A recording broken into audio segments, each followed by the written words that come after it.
Before we begin, it's important to state that the information in this presentation is for educational and informational purposes only.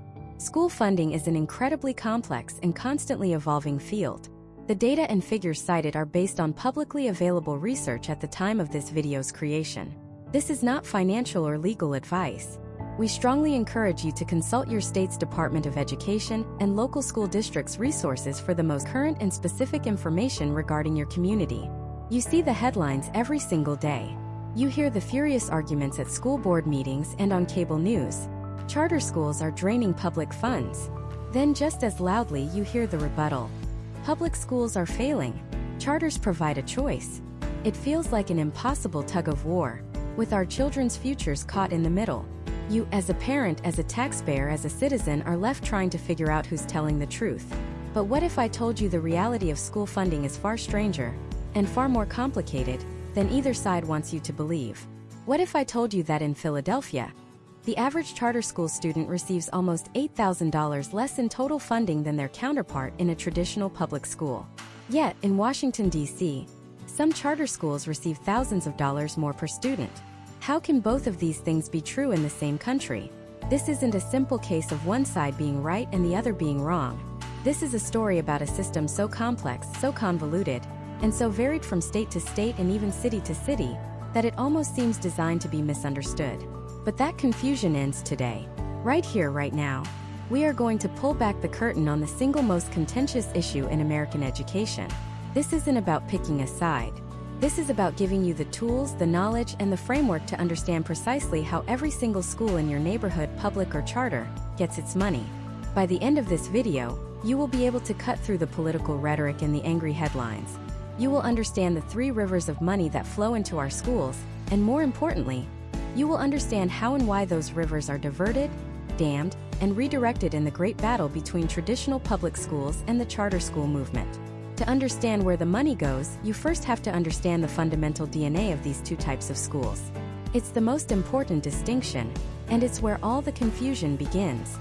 Think of your traditional public school district like you think of the Department of Motor Vehicles or the local post office. It is a direct arm of the government.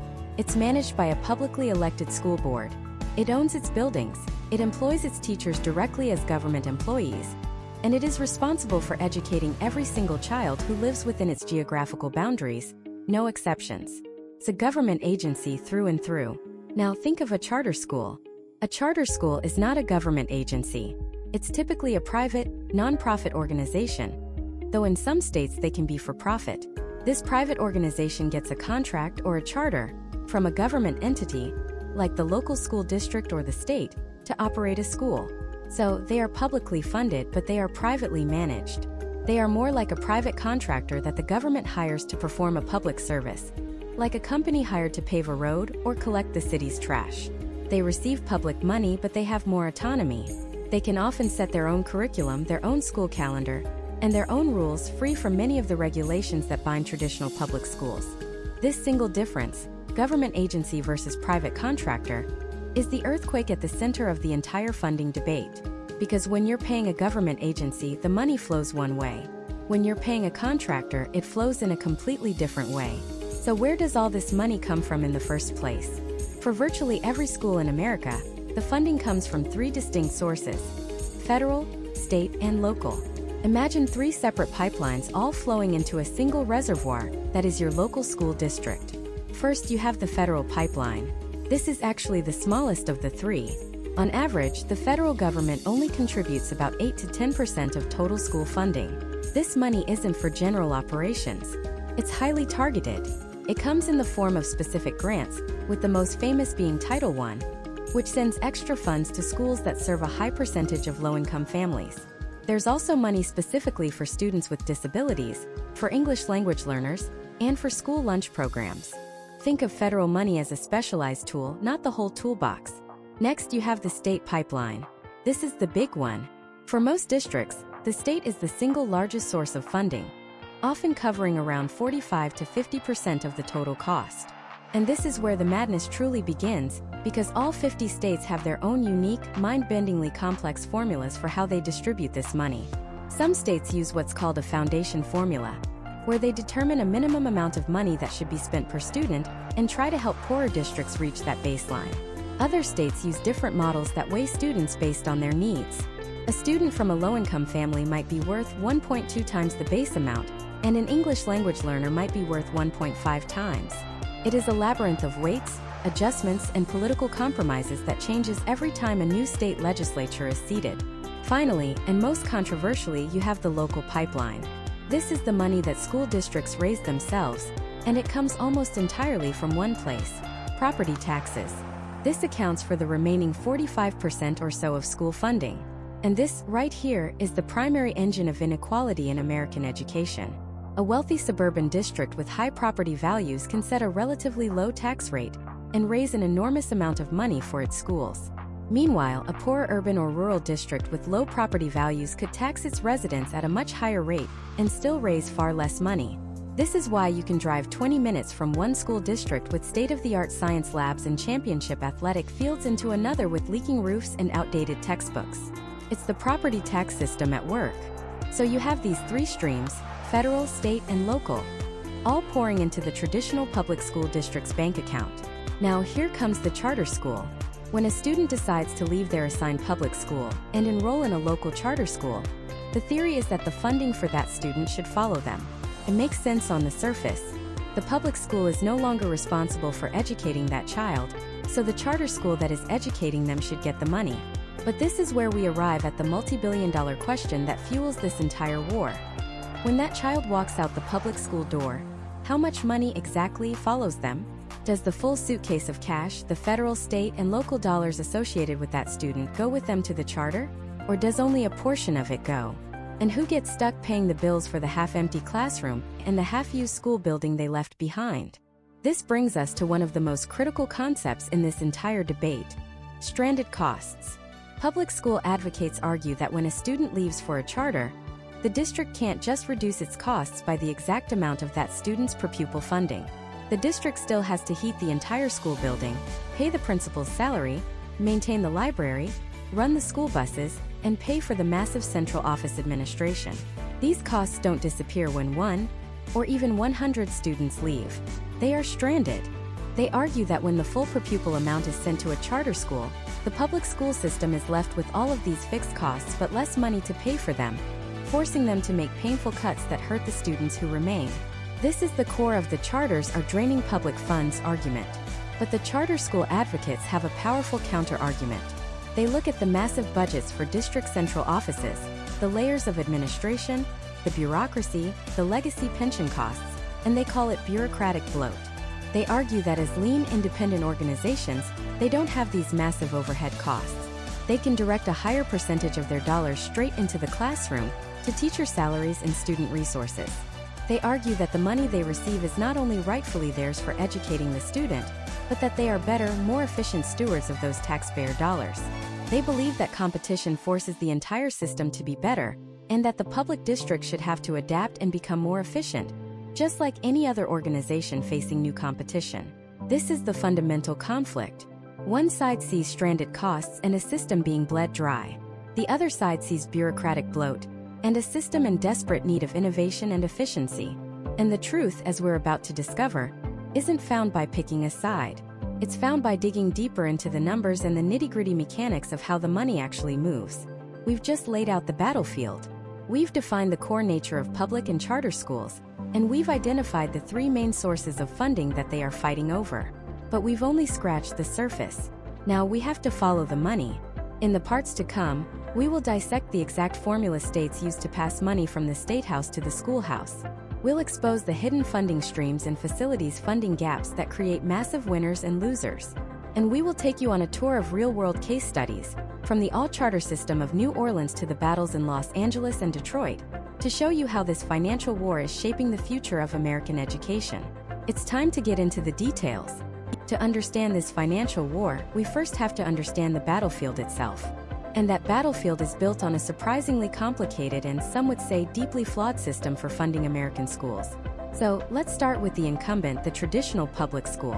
Where does its money actually come from? It's not one giant check from Washington, D.C. It's a messy, three-layered cake of funding, and the size of each slice dramatically changes everything. The biggest, most important layer is local. For the vast majority of public schools in America, the primary source of funding is local property taxes. Think about that for a second.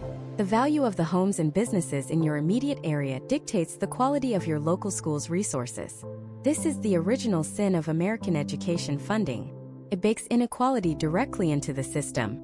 A school district in a wealthy suburb with multi-million-dollar homes and a thriving commercial district will generate a massive amount of tax revenue. Just a few miles away, a district in a lower-income area with less valuable property will generate a fraction of that, even if their tax rate is higher. They are trying to squeeze blood from a stone, while the wealthy district is swimming in cash. This isn't a bug in the system. For a long time, it was the system. Now, the second layer of the cake is state funding. Most states realize that relying solely on local property taxes would create a completely fractured and unequal educational landscape. So, they step in to try and level the playing field. They use revenue from statewide sources, like income taxes and sales taxes, and distribute it to school districts. The goal, in theory, is equity. States use complex formulas to send more money to poorer districts to help them catch up to the wealthier ones. This is where you hear terms like per-pupil funding. The state calculates a baseline amount of money that every single student is entitled to, and then it tries to fill the gaps. But here's the catch. The political will and financial ability of states to truly close these gaps varies wildly. In some states, the state contribution is massive and makes a real difference. In others, it's a band-aid on a bullet wound, and the vast disparities created by local property wealth remain. Finally, we have the smallest layer, the federal government. Washington, D.C. actually provides less than 10% of all K-12 education funding. Federal money is highly targeted. It's not for keeping the lights on or paying the history teacher's salary. It's for specific purposes, like providing extra resources for students from low-income families through Title I, or funding special education services for students with disabilities through the Individuals with Disabilities Education Act, or IDEA. This money is crucial for the students it serves, but it doesn't change the fundamental financial picture for the district as a whole. So that's the traditional model. A system built on local wealth patched up by the state, with a little bit of targeted help from the feds. For over a century, this was the only game in town. Then charter schools entered the arena, and they didn't just join the game, they changed the rules of how the money moves. The core idea behind charter school funding is simple and, on the surface, very compelling. The money follows the child. Charters are public schools, so they are funded with public tax dollars. When a student chooses to leave their assigned district school and enroll in a public charter school, the per-pupil funding that the state and local government would have spent on them is supposed to follow them to their new school. If a state provides $10,000 per student, that $10,000 is redirected from the district to the charter. It's a market-based approach. Schools are funded based on their ability to attract and retain students, not based on the property values of the neighborhood they happen to be in. For advocates, this is the ultimate equalizer. It empowers parents, especially those in failing districts, to vote with their feet and direct their child's share of public funding to a school that is actually working for them. But this is where the financial war really begins. Because when that $10,000 leaves the traditional public school, the school's costs don't decrease by $10,000. Think of it like a family budget. If one of 5 kids moves out, the family's grocery bill goes down a bit. But the mortgage payment doesn't change. The heating bill doesn't change. The car payment doesn't change. The school district is the same way. They still have to heat the entire building, pay the principal's salary, maintain the school bus fleet, and make payments on construction bonds. These are called stranded costs. The district loses the revenue for that student, but it can't shed the corresponding costs, at least not right away. If only a few students leave, it's a minor hit. But if hundreds or even thousands of students leave for charter schools, it can create a financial death spiral for the district, forcing them to make painful cuts that affect the students who remain. This single mechanism, the money following the child, is the primary source of conflict between the two systems. But the story doesn't end there. Because while charters get to take students and their funding, they face a massive financial obstacle that traditional public schools almost never worry about: a building. That public school building on the corner? It was likely paid for by local taxpayers through a school bond, a special type of loan that the community votes to approve and pay back over decades. Charter schools in most states have zero access to this system. They can't just ask the public to vote to build them a school. This means they have to pay for their facilities, their rent, their mortgage, their renovations, out of their general operating budget. That's the same pot of money they use to pay for teachers, textbooks, computers, and electricity. Imagine having to pay your mortgage out of your grocery money. Every dollar spent on the building is a dollar that cannot be spent in the classroom. This is by far the single biggest financial disadvantage for charter schools. It creates an immediate, baked-in funding gap. Studies across the country have shown that this facilities burden is a primary reason why charters, on average, often end up operating with less total public funding per student than their district counterparts. So how do they survive? How do they close that gap? Two ways. First, many are just incredibly frugal, cutting costs to the bone. But the second and more controversial way is philanthropy. This is the charter school superpower. While a traditional public school might have a PTA that runs a bake sale to raise a few $1,000s for a new playground, the big charter school networks, the KIPS, the Success Academies, the Yes Preps, are fundraising machines.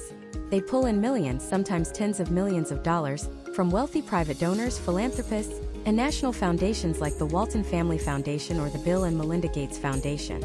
This private money can be used to cover the rent on a building, to outfit classrooms with cutting-edge technology, to offer higher teacher salaries, or to fund unique programs that the local public school could only dream of.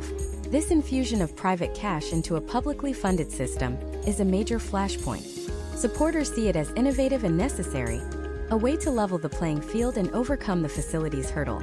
Critics see it as a dangerous privatization of public education, creating a two-tiered system where some public schools get to play by a different set of rules, backed by billionaires, while others are left to rely solely on tax dollars.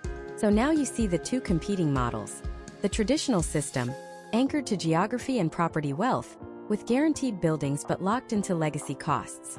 And the charter system, more nimble and based on enrollment, but saddled with facilities costs and heavily reliant on a constant stream of private donations to stay competitive.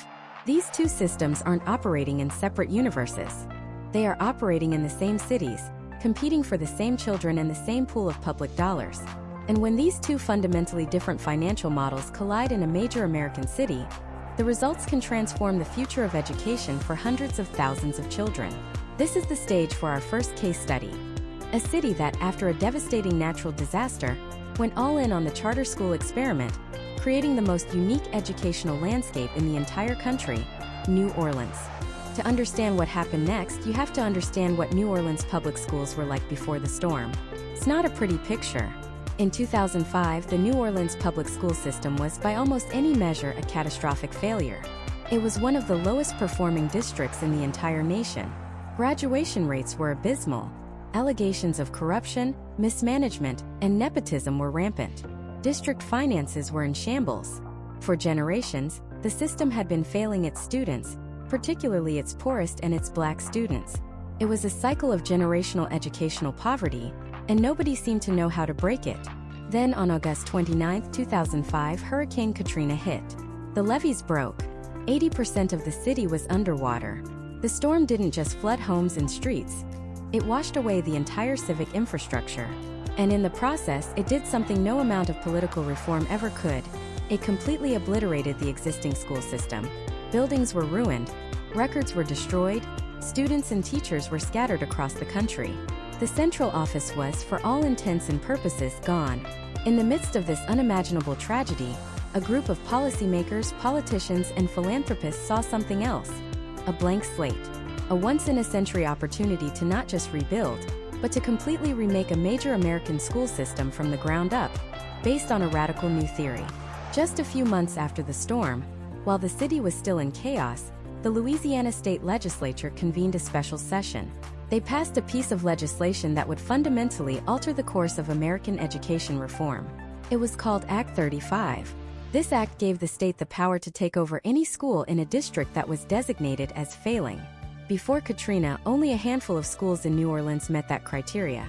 But the legislature did something clever, and to many deeply controversial. They changed the definition of a failing school. Lowering the academic bar a school had to clear to be considered successful. Overnight, with the stroke of a pen, 107 of the city's 128 public schools were reclassified as failing. And just like that, the state took them. They were placed under the control of a special state-run entity called the Recovery School District, or RSD. The RSD wasn't created to operate schools in the traditional sense. It was created to do one thing: hand them over to someone else. Instead of rebuilding a centralized, unionized, traditional public school district, the state decided to outsource the entire operation. They invited charter school management organizations, both local and national, for-profit and non-profit, to come to New Orleans, take over the shuttered school buildings, and run them as publicly funded, privately operated charter schools. The result was the most rapid and complete transformation of a school system in modern American history. Before the storm, New Orleans had only a handful of charter schools. Within a decade, nearly every single public school in the city was a charter school. The old district, the one that had existed for over a century, was effectively gone. In its place was a portfolio of independent schools, a system of pure, unadulterated school choice. So, how was this monumental experiment funded? This is where the story gets really interesting, because it wasn't just local and state tax dollars at play. It was a tidal wave of cash from three distinct sources, creating a funding environment unlike any other. First, there was the federal government. In the wake of Katrina, Congress authorized billions of dollars in disaster relief. A significant chunk of this, over $2 billion, was earmarked for rebuilding schools. This money was crucial. It allowed the RSD to repair and, in many cases, completely rebuild state-of-the-art school facilities. So while traditional districts across the country were struggling with crumbling buildings, New Orleans charters were opening in brand new, modern campuses, paid for by federal taxpayers. This was a massive, massive advantage. But federal money was just the beginning. The second, and perhaps most influential source of funding, was private philanthropy. The New Orleans experiment became the cause célèbre for a new generation of billionaires and foundations passionate about education reform. The Bill and Melinda Gates Foundation, the Walton Family Foundation, heirs to the Walmart fortune, the Broad Foundation, and many others, poured hundreds of millions of private dollars into the city. This wasn't your grandmother's charity bake sale. This was a strategic, high-stakes investment. They funded the startup costs for new charter schools. They funded the training of new, non-union teachers through programs like Teach for America, who flooded into the city to replace the thousands of veteran, unionized teachers who had been fired en masse after the takeover, a move that still sparks intense debate and lawsuits to this day. They funded marketing campaigns to sell the new vision of school choice to parents. They funded data systems to track student performance. This influx of philanthropic cash acted as a powerful accelerant, allowing the charter movement to scale up at a speed that would have been impossible with public funds alone. It created an ecosystem of support, a private infrastructure wrapped around a public system. The third and final piece of the funding puzzle was the state's own per-pupil funding mechanism. This is the bedrock of how all schools, charter and traditional, get their primary operating money. In Louisiana, this is called the Minimum Foundation Program, or MFP. It's a formula that calculates a specific dollar amount that follows each child. In the old New Orleans system, this money would go to the central district office, which would then take a hefty slice off the top for administrative costs before distributing the rest to its schools. But in the new all-charter system, that changed dramatically. The money flowed from the state more directly to the individual charter schools. Because these schools were run by independent nonprofits, they controlled their own budgets. They decided how to spend that per-pupil allocation. They could choose to have smaller class sizes, or higher teacher salaries, or more technology. This financial autonomy, this idea that money follows the child directly to the school of their choice, is the absolute core of the charter school funding philosophy. Proponents argued it made schools more responsive, more efficient, and more accountable. If you don't serve families well, they leave and they take their funding with them. It's the free market applied to public education. So you have this perfect storm of funding: massive federal investment in buildings, a torrent of private philanthropic money for startups and innovation, and a state funding formula that sent public dollars directly to independent operators. On paper, it was a reformer's dream. They had wiped the slate clean of a corrupt and failing bureaucracy. They had empowered parents with choice. They had attracted new talent and unleashed the power of competition. And for a while, the results seemed miraculous. Test scores, which had been at rock bottom, began to climb. Graduation rates ticked upward. The New Orleans miracle became a headline, a model for other struggling cities to follow. But beneath those encouraging headlines, a different story was unfolding. The system of choice wasn't proving to be as simple or as equitable as its architects had promised. This new funding model, with its mix of public, private, and federal dollars, created a complex web of winners and losers. As parents navigated a confusing new landscape of applications, lotteries, and bus routes, they began to ask a troubling question. Choice for whom? While some students were thriving in these new, well-funded schools, others were falling through the cracks. The most vulnerable, the students with the most severe disabilities, the ones who were the most expensive to educate, started to become concentrated in the few schools willing to take them. The very system designed to create equity was, in the eyes of its critics, starting to engineer a new, more sophisticated kind of segregation. The miracle, it seemed, came with a hidden price tag. And to understand that price tag, you have to follow the money. Not just the big, abstract numbers you see in headlines, but the actual dollars and cents tied to a single child. Imagine two kids, Maya and Liam. They live next door to each other on the same street, in the same tax district. Their parents pay the exact same property taxes that are meant to fund their local schools. But Maya attends the traditional public school, PS 101, a block away. Liam, using the state school choice program, won the lottery to attend the new Aspire Leadership Academy, a charter school that opened a mile down the road. From a funding perspective, Maya and Liam are not equal. The journey of the public dollars designated for their education is about to diverge radically. Let's follow Maya's dollar first. The money for her education is a cocktail, mixed from three main ingredients: local property taxes, state government aid, and a smaller splash of federal funding. These funds don't go directly to her school. Instead, they flow into a massive reservoir, the Central District Office. This is a crucial point. The money funds the system first, the student second. Before a single dollar reaches Maya's classroom for a new textbook or a teacher's salary, it's pulled in a dozen different directions by the district's gravity. A slice goes to central administration, the superintendent's office, HR, the legal department. Another piece pays for district-wide services like transportation, the big yellow buses that serve all the schools. A significant chunk is siphoned off to cover what are called legacy costs. These are the ghosts of budgets past. Pensions for teachers who retired a decade ago, healthcare benefits for former employees, payments on construction bonds for schools built when Maya's parents were in kindergarten. These are colossal, immovable expenses the district is legally obligated to pay, year after year. What's left is then allocated to PS 101, Maya's school, based on a complex formula. The school gets a budget to pay for its principal, its teachers, its janitors, its heating bill, and its classroom supplies. The entire model is built on scale and shared infrastructure. It's like a giant, established corporation with immense overhead. Now let's look at Liam. He's going to Aspire Leadership Academy, the charter school. The money for his education comes from the very same public reservoir, the same mix of local, state, and federal funds. But its journey is radically different. Because Liam is no longer enrolled in the traditional public school district, the system is legally required to take a significant portion of the money allocated for him and write a check directly to his charter school. This is the foundational principle of most school choice funding. The money follows the child. The amount is based on something called per-pupil funding. It's a simple idea. You take the district's total budget and divide it by the total number of students to get an average cost per child. In our hypothetical district, let's say that number is $15,000 per year. So when Liam leaves for the charter school, the district has to send a check for something close to that $15,000 to Aspire Academy. The exact percentage varies wildly by state. It could be 90%, it could be 100%, sometimes more, sometimes less, but the principle is the same. A student leaves and the money leaves with them. For Aspire Academy, this is a game changer. That check arrives without most of the district's baggage attached. Aspire doesn't have a superintendent's office to fund. It doesn't have a fleet of unionized bus drivers. And most importantly, it has no legacy costs.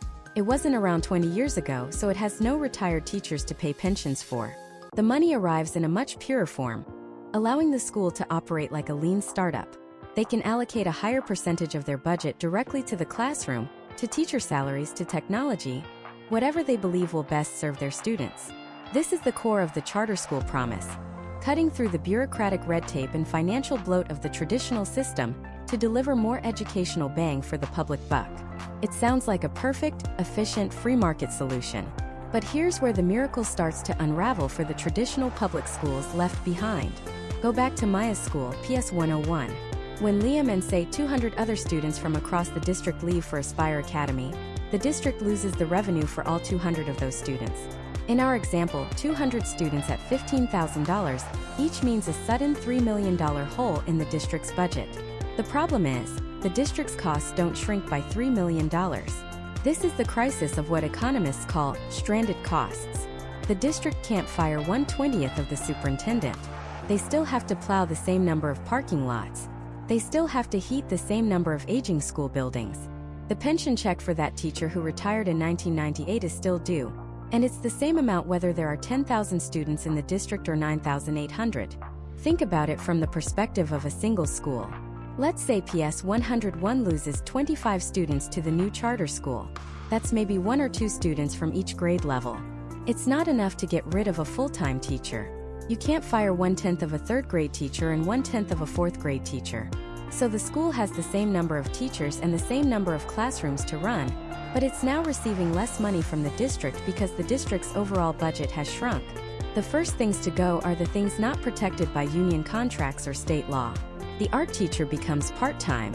The school librarian position is eliminated, replaced by a parent volunteer. The after-school robotics club is cut. The school nurse is now only on site 2 days a week. Class sizes start to creep up from 25 to 28, then to 30. The district is being asked to do the same amount of work, or more, since it now serves a higher concentration of students with greater needs, with significantly less money. This creates a vicious cycle. As the district schools are forced to cut programs and services, they become less attractive to parents. This makes the shiny new charter school down the street, with its brand new laptops and its robust arts program, look even more appealing. More parents pull their kids from the public system, which means more money leaves the district, which forces even deeper cuts, which makes the public schools even less attractive. It's a financial death spiral. From the perspective of public school advocates, this isn't fair competition. It's a rigged game. They argue that charter schools are essentially poaching the easiest to educate students while leaving the district to collapse under the weight of its fixed costs and its legal obligation to educate every single child, no matter how costly or challenging. They're not just losing students, they're losing the funding mechanism that keeps the entire system afloat. Of course, charter school proponents have a powerful and deeply American rebuttal. They say, so what? The public school system, in their view, has been a bloated, inefficient, and often failing monopoly for decades. It's had 100 years to get its house in order. If it can't handle a little competition, that's a sign of its own weakness, not the fault of the charter schools. They argue that these so-called stranded costs are just another word for bureaucratic waste. The financial pressure from charter schools, they claim, is exactly the shock the system needs. It forces districts to finally confront their bloated central offices, renegotiate their rigid union contracts, and become more responsive to the needs of parents and students. The money, they repeat, is for the child. It is not meant to prop up a failing system or guarantee lifetime employment for bureaucrats. It is meant to buy an education. And if a charter school can provide a better education for the same or less money, then that is where the money should go. The pain the district feels is not a crisis, it is progress. It is the necessary, if uncomfortable, process of creative destruction that leads to innovation and better outcomes for everyone. This fundamental disagreement over whether charter schools are parasites draining the lifeblood of public education or innovative disruptors forcing a necessary evolution is the financial heart of the entire debate. It's a battle of accounting, but it's also a battle of philosophy. What do we owe the system? And what do we owe the individual child? As this financial tug-of-war plays out, the money trail leads to an even more explosive question. When that check for Liam's education, that $15,000 of public money, is handed over to Aspire Leadership Academy, what happens to it next? Because Aspire, like a growing number of charter schools across the country, isn't just a school. It's a nonprofit organization run by a for-profit company. And figuring out where the public money stops and the private profit begins is where the picture gets very, very complicated. So let's pull back the curtain on this complicated picture. The structure that allows for-profit companies to run publicly funded schools is both legally ingenious and, for taxpayers, deeply concerning. It hinges on a simple, crucial distinction. The charter school itself is almost always registered as a nonprofit 501(c)(3) organization. This is the key. That nonprofit status is the legal gateway that allows it to receive state and federal tax dollars, just like a traditional public school. But here's the twist. That nonprofit school board, which is supposed to be the guardian of the public trust, often signs what's called an Education Management Organization, or EMO, contract. And in many cases, the EMO is a for-profit private corporation. This contract essentially outsources the entire operation of the school. We're not talking about just hiring a company to run the cafeteria or manage the bus schedule. We're talking about a comprehensive management agreement, sometimes called a sweeps contract, that hands over control of virtually everything. The curriculum, the hiring and firing of teachers and principals, the budget, the daily operations, everything. In return for these services, the for-profit EMO takes a massive slice of the school's public funding. How massive? It's often between 90 and 97% of the school's total revenue. Think about that. Nearly every single public dollar that flows to that nonprofit school gets immediately funneled, or swept, into the accounts of a private for-profit company. The nonprofit charter school is left with just enough to maintain its legal status, acting as little more than a pass-through for public funds. To understand how this works in the real world, let's look at one of the most powerful and controversial aspects of this model: real estate. Let's say a for-profit EMO wants to open a new charter school. They find a community, they get their charter application approved by the state or local district, and they set up their nonprofit board. Now they need a building. A traditional public school district would fund a new school through a public bond, approved by voters. The building would be a public asset, owned by the taxpayers. But that's not what happens here. Instead, a separate company, often a real estate holding company that is, and this is the critical part, owned by the very same people who own the for-profit EMO, will buy a building. Maybe it's an old warehouse or a closed-down department store. This private real estate company then leases that building back to the nonprofit charter school that their other company manages. And because they control both sides of the transaction, they can essentially set the price. The public money flows to the nonprofit school, and the nonprofit school uses that money to pay rent to the private real estate company. It's a closed loop. Public tax dollars are being used to pay a mortgage and generate profit for a private real estate investor, who also happens to be running the school. Over time, the EMO's sister company owns a valuable piece of real estate, paid for entirely by taxpayers, that it can later sell for a massive profit. Meanwhile, the school itself owns nothing. It's just a tenant. If the school closes or its charter is revoked, the private company still walks away with the building, a multi-million-dollar asset bought and paid for with public education funds. This isn't a rare or hypothetical scenario. A 2018 study in Florida found that charter schools were paying, on average, 39% more in lease payments per student than traditional public schools were paying in capital costs. In states like Pennsylvania and Ohio, stories have emerged of EMO-related companies buying properties for a few $1,000,000, making some renovations, and then leasing them to the charter schools they manage for rates that ensure they recoup their entire investment in just a few years with pure profit from then on. It's a brilliant business model, but the central question is it a good model for public education? Every dollar that goes toward an inflated lease payment is a dollar that isn't going toward a teacher's salary, a new computer, a special education aid, or a science lab. And it doesn't stop with real estate. The for-profit EMO, which now controls the school's budget, can also mandate that the school purchase all of its supplies and services from, you guessed it, other companies owned by the EMO or its executives. This is called a related party transaction. The school needs a curriculum. The EMO requires them to buy it from their own proprietary curriculum company, often at a significant markup. The school needs software for student data management. The EMO provides it through its own tech subsidiary for a fee.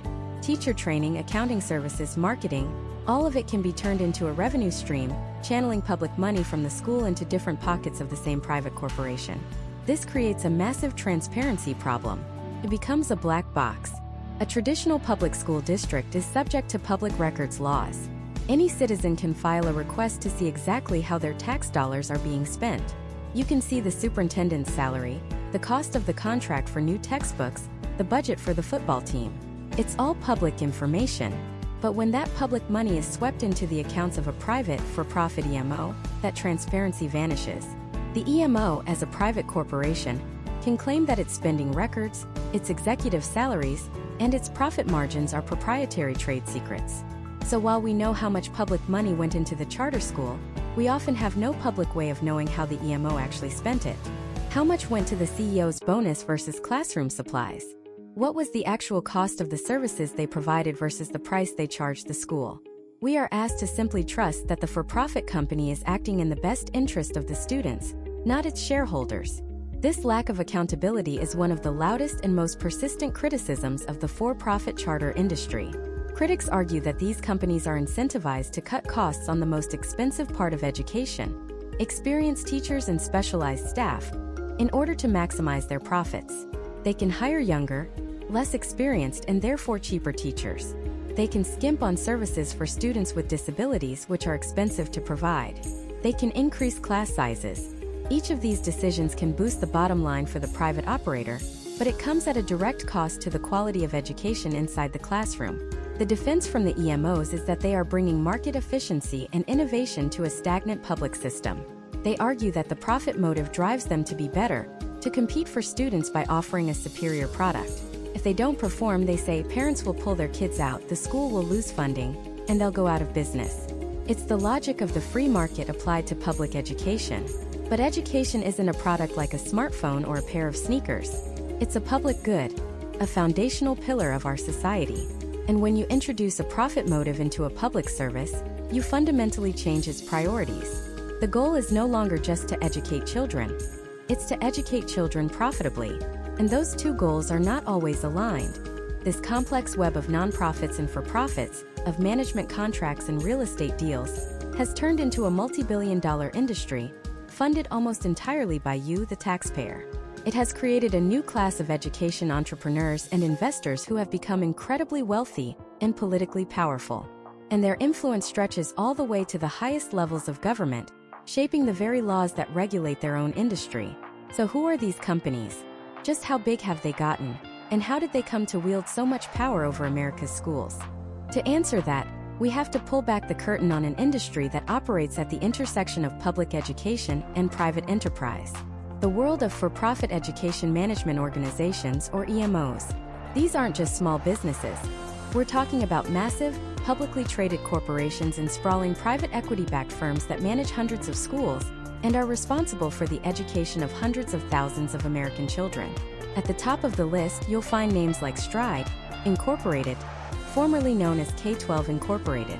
They are a titan of the online charter school world, a publicly traded company on the New York Stock Exchange with revenues that regularly exceed $1.5 billion a year.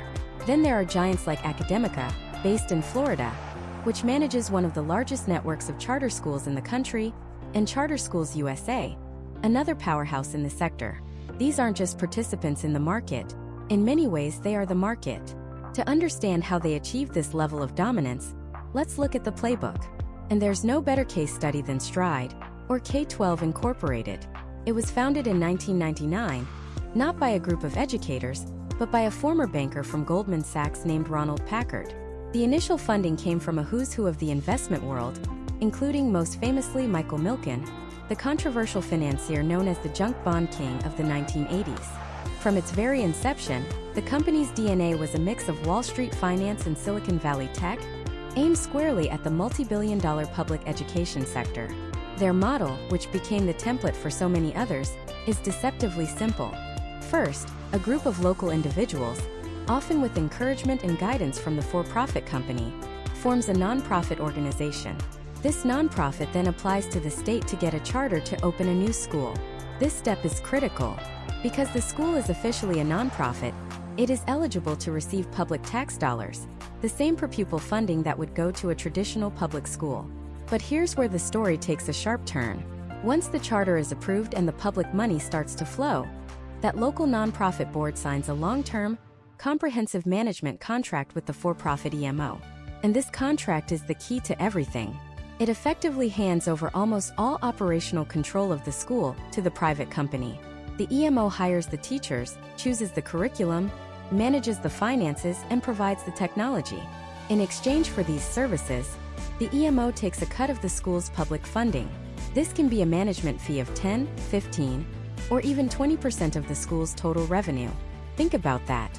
For every dollar of taxpayer money designated for a child's education, a dime, a nickel, or a quarter is immediately skimmed off the top and sent to a corporate entity, where it can become profit for shareholders. But it gets even deeper. Many of these companies utilize what are known as sweep contracts. Under this model, the EMO doesn't just take a fee. Instead, All of the school's public revenue is deposited directly into the company's bank account. The for-profit company then pays all the school's expenses, salaries, books, electricity, and whatever is left over at the end of the year is their profit. The non-profit board, which is technically supposed to be in charge, often has little to no visibility into the school's detailed finances. They see a budget, but the actual spending is controlled by the company. It creates a system where the public entity, the non-profit school board, becomes little more than a legal pass-through, a mechanism to funnel public tax dollars into a private, for-profit corporation. Accountability becomes incredibly murky. How can a community know if their tax dollars are being spent efficiently on students when the detailed financial records are hidden behind the veil of a private corporation's proprietary information? But the most lucrative part of the playbook for many of these companies isn't the management fees. It's real estate. This is the hidden engine of the for-profit charter industry. The model works like this. A for-profit EMO, or one of its subsidiary companies, will buy land and build a school. Then, they lease that building back to the nonprofit charter school that they also happen to manage. The school uses its public funding to make the lease payments to its own management company. It is a brilliantly designed self-dealing loop. The private company creates its own captive tenant, the school, whose rent is guaranteed by the state's taxpayers. These leases are often set at above market rates and locked in for decades. This provides a stable, long-term, low-risk revenue stream for the company that has nothing to do with academic performance. Even if the school is failing, even if test scores are plummeting, the rent always gets paid. The building itself becomes the primary asset, and the student's per-pupil funding becomes the guaranteed mortgage payment. In some cases, investigative reports have found that these real estate deals are so profitable that a company can recoup its entire investment in a school building in as little as 7 years. Everything after that is pure profit paid for by taxpayers. It shifts the fundamental incentive. The goal is no longer just to run a successful school. It's to secure a long-term real estate investment vehicle funded by the public purse. This is how these companies have grown into financial behemoths. They've discovered that public education funding, when properly channeled, can be an incredibly reliable source of private revenue. And the scale is staggering. By 2021, Stride Incorporated was managing schools serving over 180,000 students across the country. Academica in Florida was operating nearly 200 schools. They've expanded aggressively into states with lax charter school laws, states like Arizona, Florida, Ohio, and Michigan, where the legislative environment, often shaped by their own lobbying efforts, makes it easier to set up shop, secure charters, and implement these profitable business models. They promise to revolutionize education through free market principles, bringing innovation and efficiency to a supposedly stagnant public system. And for their investors, they've been an incredible success. They have generated billions in revenue and built vast corporate empires. But the academic results have been, to put it mildly, inconsistent. Major studies like those from Stanford University's Credo Institute have repeatedly found that, on average, students attending for-profit charter schools, particularly those in the online sector, perform significantly worse than their peers in traditional public schools. The promise of innovation has often translated into a reality of standardized online curricula, high student-to-teacher ratios, and aggressive cost-cutting measures designed to maximize the bottom line.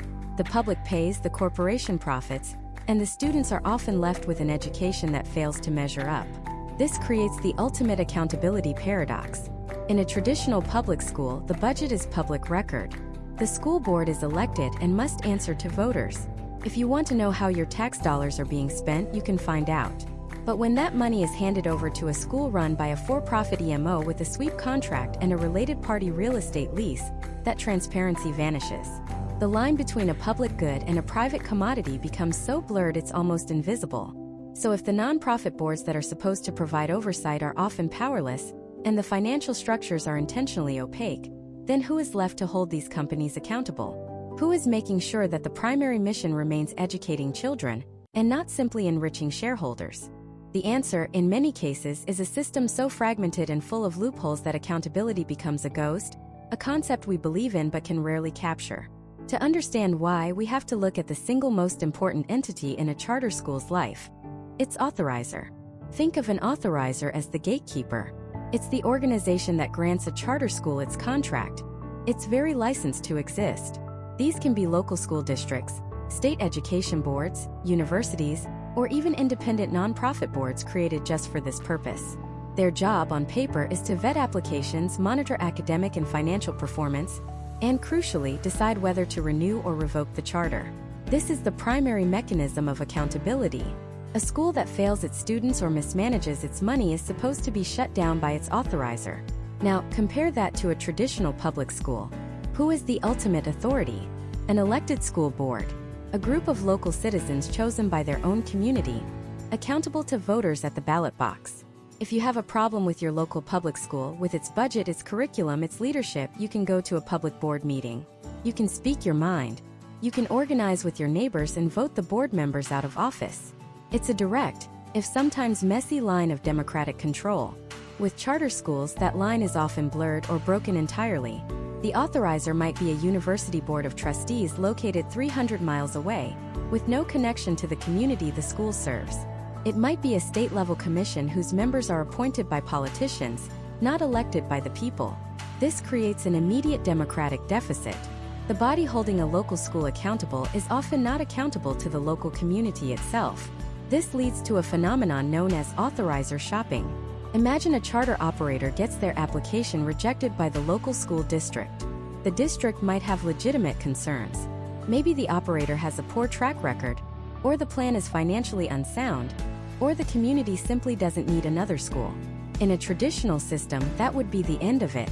But in many states, that charter operator can simply take their application and shop it around to other, more lenient authorizers in the state. They look for the path of least resistance. It's like being denied a loan at your local bank, so you go to a predatory lender across the country who is willing to look the other way on your bad credit for a price. This practice fundamentally undermines local control and allows low-quality operators to gain a foothold in communities that never wanted them in the first place. But the accountability gap widens into a chasm when we follow the money. As we've discussed, public dollars flow to the nonprofit charter school, which then often pays a large portion of that money to a for-profit management company. So, how do we ensure that money is being spent wisely? For a public school, the process is painfully transparent. Budgets are public documents, debated in open meetings. Every line item, from teacher salaries to textbook purchases to electricity bills, is subject to public scrutiny and state audits. You can file a Freedom of Information Act request and see exactly how your tax dollars are being spent. Try doing that with a for-profit charter management organization. You'll hit a brick wall. The public can audit the nonprofit charter school itself. They can see the big lump sum payment made to the CMO for management services. But what happens after that? Where does that money go? Does it go to curriculum development and teacher training? Or does it go to inflated executive salaries, lobbying expenses, and shareholder profits? We often have no way of knowing. The CMO will claim, rightly under current law in many places, that as a private corporation, its internal books are proprietary. They have effectively created a one-way mirror. They can see all the public money coming in, but the public cannot see how it's being spent once it crosses the threshold into the private company. This is the heart of the opacity problem. It's a structure that invites self-dealing and conflicts of interest. For example, the for-profit CMO might also own a separate real estate company. That real estate company then buys a building and leases it back to the charter school it manages, at a massively inflated rate. The public money flows from the school to the management company, which then pays its own sister company an exorbitant rent, extracting wealth from the school and funneling it directly into the pockets of the company's owners. Is this for the benefit of the students? Or is it a real estate deal disguised as an educational institution? Without transparency, it's impossible to tell. Consider the story of a group of parents in Pennsylvania. They became concerned about the finances at their children's charter school, run by a large for-profit CMO. They saw high teacher turnover and a lack of resources in the classroom, yet they knew the school was receiving millions in public funds. They requested financial records. The school provided a heavily redacted budget, showing huge payments to the management company but little else. When the parents tried to get records from the CMO itself, they were flatly denied. They were told it was private business information. These parents, whose tax dollars were funding the entire operation, were locked out, unable to perform the most basic function of civic oversight. They were funding a school but were denied the right to know how their money was being spent on their own children. This isn't just a local issue. The federal government has poured billions into promoting charter school expansion. often with startlingly little oversight. A 2019 report from the Network for Public Education found that the federal charter schools program had wasted up to $1 billion on schools that never opened, or opened and then quickly closed. The money was sent out, the schools failed, and the funds simply vanished with little to no effort at recovery. When this lack of accountability leads to failure, the consequences are devastating. A traditional public school almost never closes overnight. If it's underperforming, there are years of intervention plans, state support, and community meetings. But a charter school can, and often does, shut its doors with just a few weeks' notice, sometimes even in the middle of the school year.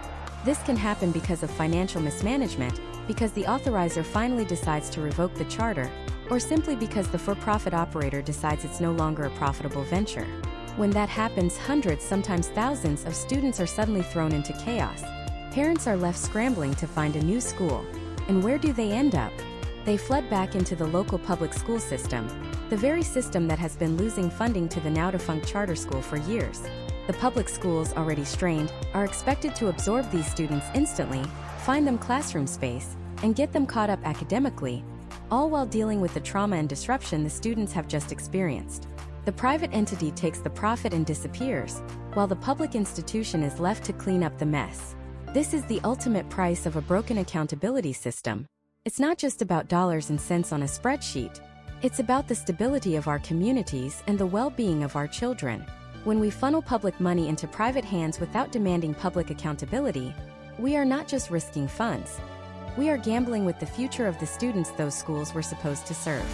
So if the oversight is this porous, the financial incentives this perverse, and the consequences of failure this severe, it begs the most important question of all: is it working? Beyond the balance sheets and the political debates, what is the actual impact on students? Are these schools, on the whole, delivering on their foundational promise of a better education? The data tells a very complicated and often surprising story. The most comprehensive, long-term analysis of charter school performance comes from a team at Stanford University's Center for Research on Education Outcomes, or CREDO. For over a decade, they've been tackling this exact question. Their method is ingenious. They don't just compare the test scores of a charter school to the public school next door. That wouldn't be fair. Instead, they create what they call a virtual twin for every charter school student they study. They find a student in a traditional public school who is an almost identical match, same grade, same gender, same race or ethnicity, same socioeconomic status, same English language learner status, and crucially the same test score history before one of them went to a charter. By comparing the academic growth of these twins over time, they can isolate the effect of the school itself. It's as close to a perfect laboratory experiment as you can get in the messy world of education. When CREDO released its first major national report in 2009, the results were a bombshell for charter advocates. It was deeply disappointing. The study found that only 17% of charter schools performed significantly better than their traditional public school counterparts in math. A staggering 37% performed significantly worse. The rest were about the same. The great experiment, it seemed, was failing. A follow-up study in 2013 showed some improvement, but the overall picture was still mediocre. Charters, on average, were not living up to the hype.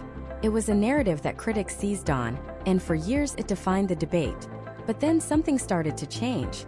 And in 2023, CREDO released its third national study, the largest and most comprehensive ever, covering over 2 million charter students in 29 states. The results were stunning. The narrative had completely flipped. The study found that, on average, charter school students were now clearly outperforming their virtual twins in traditional public schools.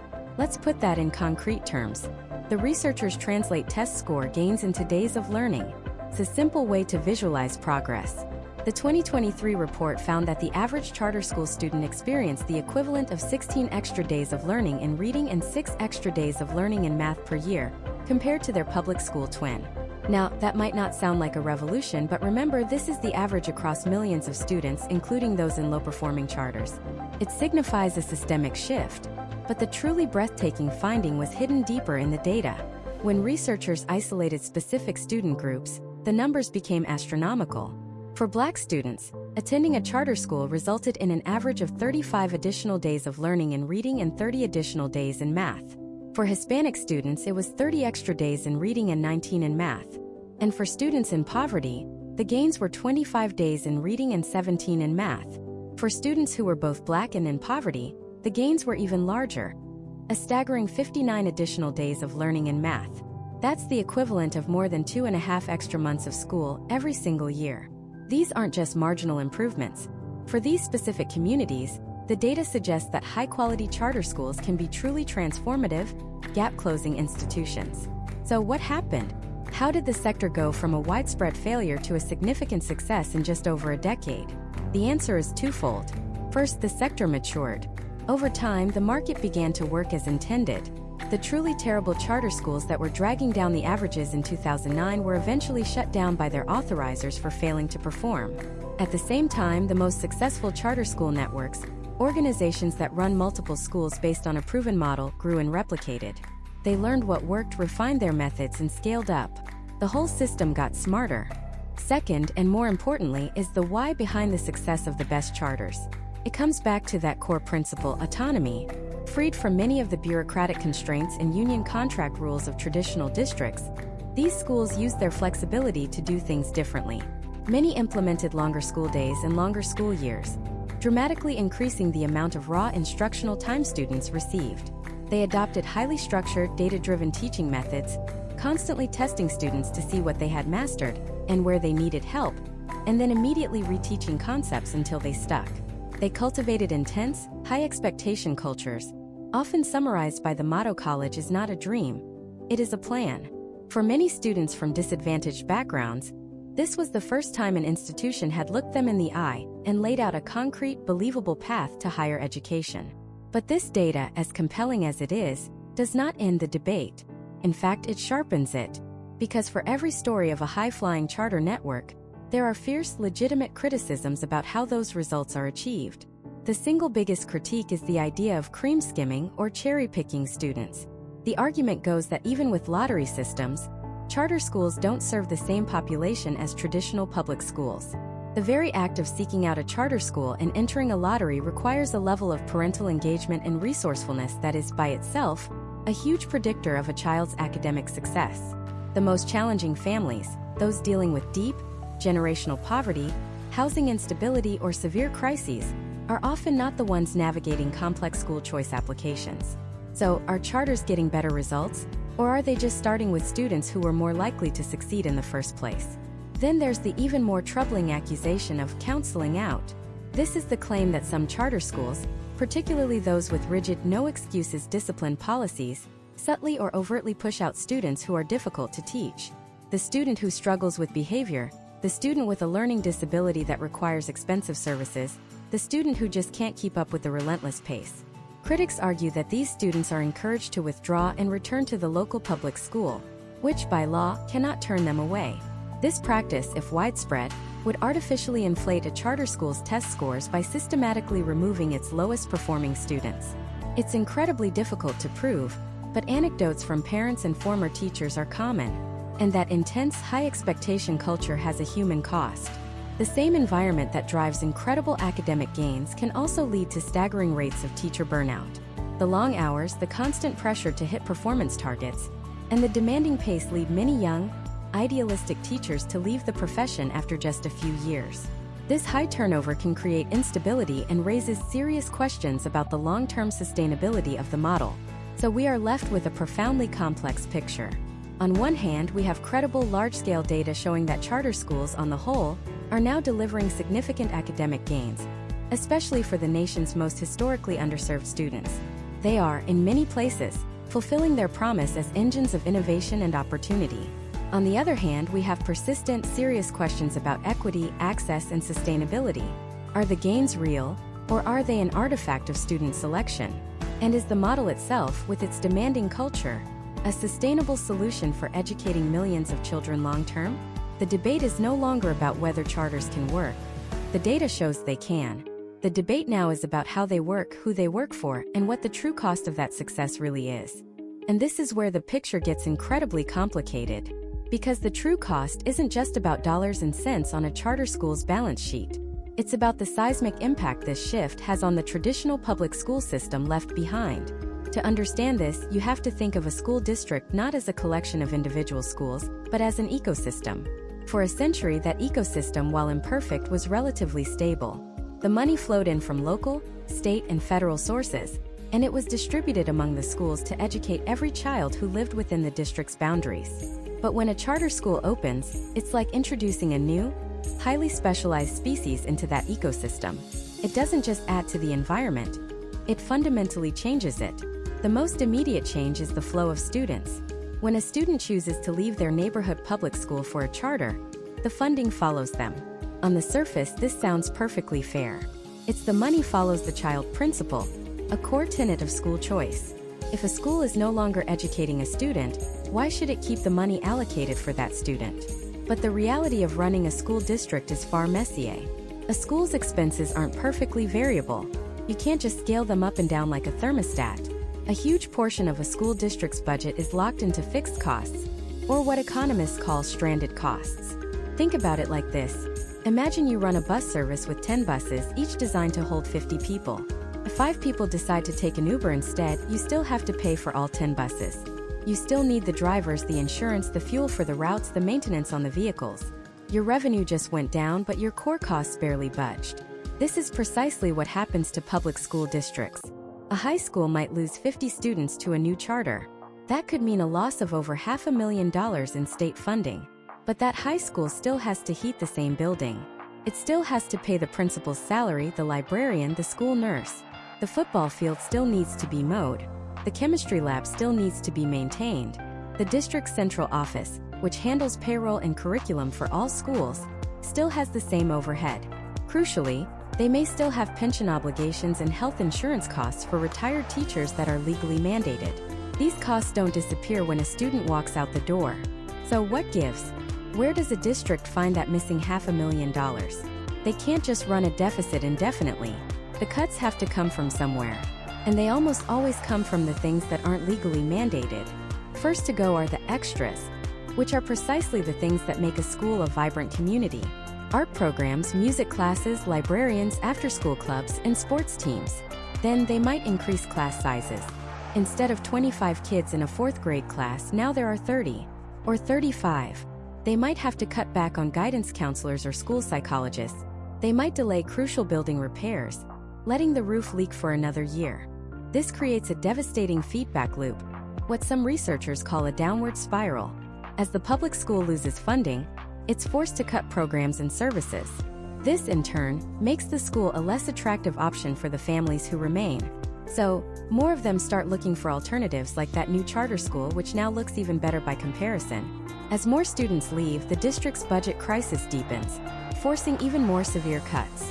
The school's reputation suffers, property values in the neighborhood can decline, and the cycle accelerates. It's a slow-motion collapse, not caused by a single catastrophic event, but by a steady erosion of resources. The school isn't failing because its teachers and principals suddenly forgot how to educate children. It's failing because its financial foundation is being hollowed out from within. Proponents of charter schools have a powerful counter-argument to this. They call it healthy competition. They argue that the traditional public school system has operated as a protected monopoly for too long, with little incentive to innovate or improve. In this view, if a public school can't compete, maybe it should close. It's the educational equivalent of creative destruction, the same market force that replaced Blockbuster with Netflix. The pain of the transition is real, they'd concede, but the end result is a more efficient, responsive system that better serves students. They argue that shielding public schools from financial consequences is just protecting a failing system at the expense of children who deserve a better option right now. This frames the central philosophical divide in the entire debate. Is a school a business, which should be subject to the ruthless efficiencies of the market? Or is it a public trust, a civic institution that we have a collective responsibility to maintain, like a fire department or a public library? The issue becomes even more fraught when we look at which students are served. While many charter schools do an incredible job with diverse student populations, the system as a whole faces persistent criticism for not educating its fair share of the most challenging, and therefore most expensive students. We're talking about students with severe learning disabilities, those with significant behavioral issues, or those experiencing extreme poverty and trauma. By law, charter schools cannot discriminate in admissions. But critics argue there are subtle ways to shape an incoming class. A school with a rigorous 4-hour application, mandatory parent meetings, and no transportation service will naturally select for families with more resources and stability. Furthermore, when a student with significant needs does enroll, a charter school, which often lacks the specialized staff and infrastructure of a large district, may struggle to provide the legally required services. The student might be counseled out or encouraged to return to their neighborhood public school, which is better equipped to handle their needs. The financial implication here is staggering. The public school district not only loses the per-pupil funding for the easier-to-educate students who left for the charter, but it retains a higher concentration of the most expensive-to-educate students. It's a double whammy. Less money and higher average costs. They are being asked to do the heaviest lifting with a lighter load of resources. This isn't a hypothetical. Study after study, from districts in Pennsylvania to California, has shown that as charter enrollment grows, the concentration of students with disabilities and English language learners in the traditional public schools often increases. So we're left with this deeply unsettling paradox. We have a system of charter schools that, in many cases, is delivering on its promise of providing a high-quality education and a pathway to a better life, particularly for low-income and minority students. Yet, the very mechanism that allows for that success, the flow of public dollars into privately managed schools, threatens to destabilize and defund the traditional public school system that still educates nearly 90% of America's children. It creates a system of winners, but in doing so, it may be creating even bigger losers. The question we have to face is not whether we should have good schools. Everyone agrees on that. The question is whether it's possible to get the innovation and choice of the charter model without dismantling the foundational promise of American public education. Is there a third way? Or are we heading toward a permanent, two-tiered system with separate and unequal futures for our nation's children? The specter of a two-tiered system is not just a hypothetical fear. For many communities, it feels like a present reality. One path, paved with private donations and selective enrollment, leads to gleaming new facilities and innovative programs. The other, a well-worn road, serves the majority but is perpetually under repair, strained by the departure of students and resources. This fork in the road is the central crisis of American education today. But what if this binary choice, unfettered innovation versus the traditional public good, is a false one? What if the path forward isn't about choosing a side, but about redesigning the entire map? The search for a third way begins with the most fundamental element, the money itself. The current system, a chaotic patchwork of local property taxes, state aid, and federal grants, is inherently inequitable. A student's educational resources are still largely determined by their zip code, but pioneering districts are now experimenting with the model called fair student funding, or student-weighted funding. The concept is revolutionary in its simplicity. Funding follows the child, but the amount of funding is weighted based on the child's needs. Imagine two students. One comes from a stable middle-class home. The other is a recent immigrant learning English, qualifies for free lunch, and has a documented learning disability. Under a traditional model, the school might receive the same base amount for both. But in a fair student funding system, the second student would arrive at their school, whether it's a traditional public school or a charter, with significantly more funding attached. This money is specifically allocated to provide the intensive support they need. Smaller class sizes, specialized teachers, tutoring, and technology. This single policy shift reframes the entire debate. It's no longer about which type of school deserves more money. It's about which students need more resources. It forces both systems to compete not for the easiest to educate students, but for the opportunity to best serve those with the greatest needs, because that's where the resources are. This financial realignment must be paired with a radical shift in culture, from competition to collaboration. For decades, the narrative has been one of a zero-sum game. If a charter school wins, the district school must lose. But this is a manufactured conflict. In cities like Denver and Boston, we're seeing the green shoots of a different approach. Districts are creating unified enrollment systems, a single application where parents can rank all their choices, charter and traditional side by side. This eliminates the informational and logistical barriers that often favor savvy, well-resourced families. It levels the playing field for access. Beyond enrollment, we're seeing districts and charters sharing their most valuable assets, their best ideas. Imagine a traditional public school that has perfected a program for teaching students with dyslexia. In a competitive model, they hoard that knowledge. In a collaborative model, the district pays their master teachers to train educators at a local charter school. In return, that charter, which has developed a groundbreaking STEM curriculum using low-cost materials, shares its lesson plans and techniques with every middle school in the district. When the goal shifts from institutional survival to citywide student achievement, everyone wins. This collaboration can even extend to physical space. Instead of charters fighting for expensive private leases, districts can lease them underutilized public buildings at a fair market rate, generating revenue for the district while providing charters with stable homes. The goal is a citywide portfolio of great schools, not isolated islands of success.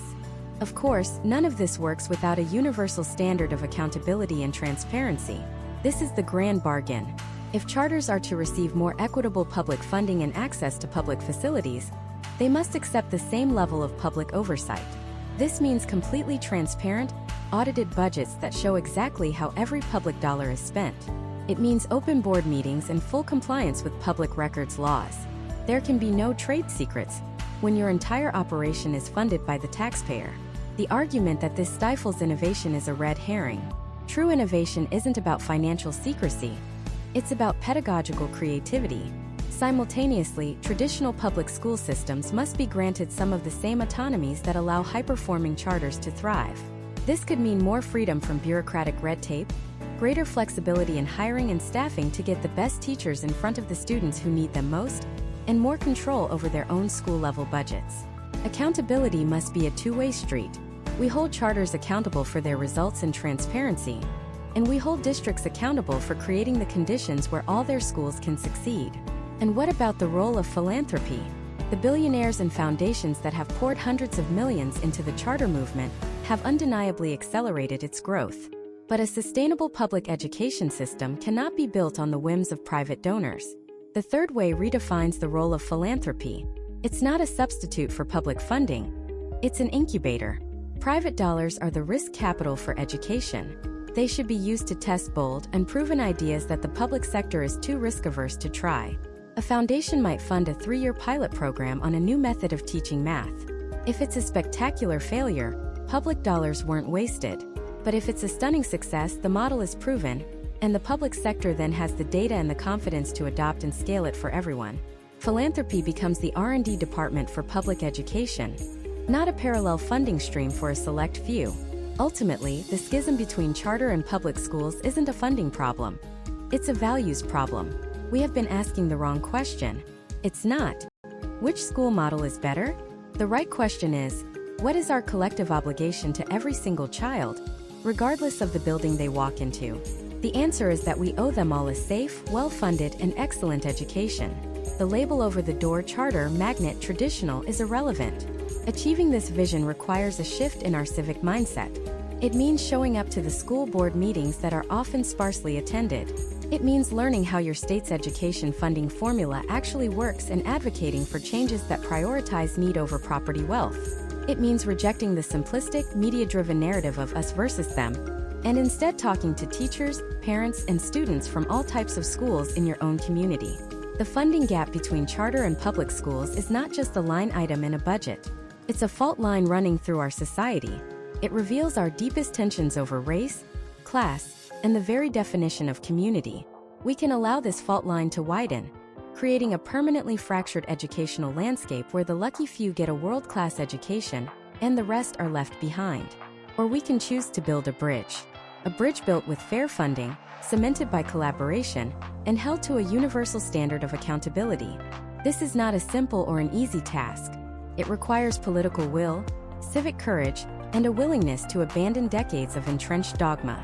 But the future of millions of children, and the foundational promise of a public education system that serves as the bedrock of our democracy, depends on it. The choice is not between two competing school systems.